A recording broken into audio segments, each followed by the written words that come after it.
Hi friends, welcome to WebChamp. In this video, I'm going to discuss a difference between primary key and unique key.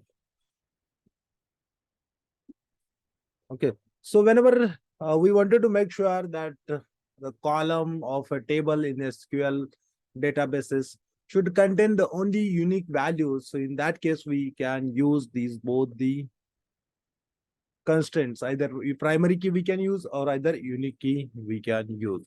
But what will happen if we use the primary key constraint? So primary key obviously enforces the unique constraints, and additionally it applies the not null constraint on the column, meaning that the primary key column cannot have null values. It do not accept the null values. Okay, and a table can have only one primary key, meaning we cannot create more than one primary key for a table. But in case of unique key, it is a little bit differently.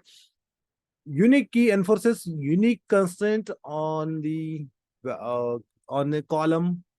Okay, so that it will make sure that values of a column are unique. Okay, then unique key allows a null value, but you cannot have more than null value in unique column. Okay. And a table can have multiple unique keys. Okay, so this is what the difference between primary key and unique key. Otherwise, most of the things are very much similarly. The way we can use the primary key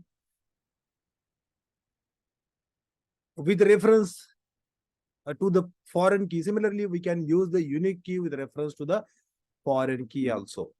So most of the things are similarly, only this is what the difference, whatever I have noted down on the screen.